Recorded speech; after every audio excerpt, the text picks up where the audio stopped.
জয় রাম, জয় গুরু, নমস্কার। গল্প কথায় রাম ঠাকুর চ্যানেলে সব বন্ধুদের স্বাগতম। বন্ধুরা, গতকাল আমি সুশীলা দিদির প্রথম ঠাকুরকে দর্শনের কথা বলেছিলাম।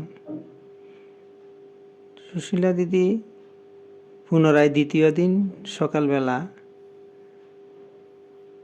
ঠাকুর দর্শনের জন্য মাধববাবুর বাড়িতে গেলেন। সেদিনও ঠাকুর দর্শনে যেতে একটু দেরি হয়ে গিয়েছিল, তাই দিদি গিয়ে দেখলেন ঠাকুরের দরজা বন্ধ ও অন্যরা বলাবলি করছিল যে আজ দর্শনের সময় শেষ হয়ে গেছে। সেদিন দিদি ঠাকুরের জন্য দুধ, কলা ও একটি কাপড় নিয়ে গিয়েছিলেন। সুশীলা দিদির হাতে ওই জিনিসগুলো দেখে উপস্থিত ভক্তদের অনেকে দিদিকে অনুরোধ করলেন যে তিনি ওই জিনিসগুলি মাধববাবুর স্ত্রীর নিকট দিয়ে দিলে ভালো হয়। ওই সমস্ত কথা শুনে দিদির মোটেই প্রসন্নতা এলো না, কারণ তিনি ওই জিনিসগুলি নিজের হাতে ঠাকুরকে দেবেন বলে এনেছিলেন। শ্রী শ্রী ঠাকুর যে ঘরে ছিলেন তার পাশের ঘরে সুশীলা দিদি জিনিসগুলি নিয়ে দাঁড়িয়ে অপেক্ষা করতে লাগলেন।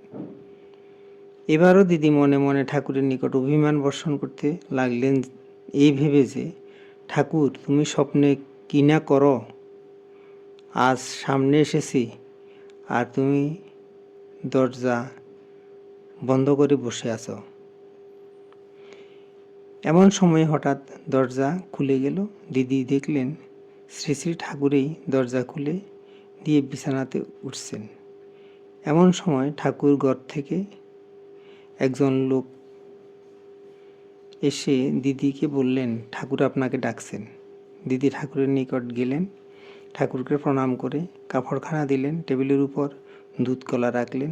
শ্রী শ্রী ঠাকুর কাপড়খানা বুকে মাথায় ছুঁয়ে নিজের পাশে রেখে দিলেন আর টেবিলের উপর দুধ কলার দিকে বারে বারে তাকাতে লাগলেন।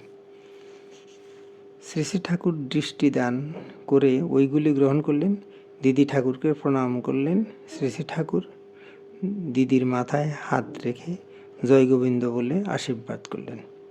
অতঃপর শ্রী শ্রী ঠাকুর কুমিল্লার জেলখানার পাশে টেকনিক্যাল স্কুলের সুপারিনটেনডেন্টের বাড়িতে এসেছিলেন।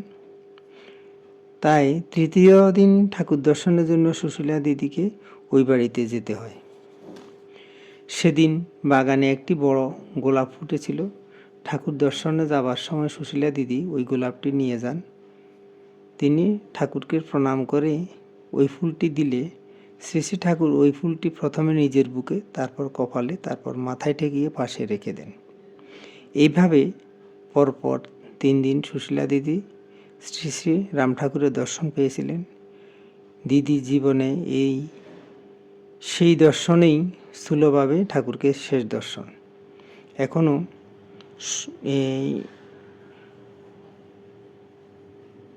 এর পরবর্তী সময়েও তিনি স্বপ্নে অনেক সময় ঠাকুর দর্শন করেন বলে বলেছিলেন। দয়াল ঠাকুর সর্বদর্শী পুণ্ডরীকাক্ষ, তিনি পরম গুরু, তিনি জীবের পরমাত্মীয়। বন্ধুরা, এখন আমি ঠাকুরের বেদবাণী থেকে একটি বাণী পাঠ করে আপনাদের শোনাচ্ছি। ঠাকুর বলেছেন, প্রকৃতির গুণ হইতে জাত কর্ম দ্বারা ভাগ্যবশত লাভ লোকসানাদি শুভাশুভ আবরণে সুখ দুঃখ ভোগ করিয়া থাকে। সে সকলই অনিত্য, প্রারব্ধের দ্বারাই সকল সময়ে সম্ভব হইয়া থাকে। ভবিতব্যবশত যোগ মিলনাদি কর্ম সম্পাদন হয়, ইহা কাহারও কোনো চেষ্টায় সম্ভব হয় না। বন্ধুরা, আজ এ পর্যন্তই। আগামী দিন আবার শ্রী শ্রী ঠাকুর সম্পর্কে গল্প বাণী নিয়ে আপনাদের সাথে থাকব। বন্ধুরা, চ্যানেলটি যদি আপনাদের ভালো লেগে থাকে তাহলে বেশি বেশি করে সাবস্ক্রাইব করে পাশে থাকবেন, লাইক শেয়ার কমেন্ট করবেন।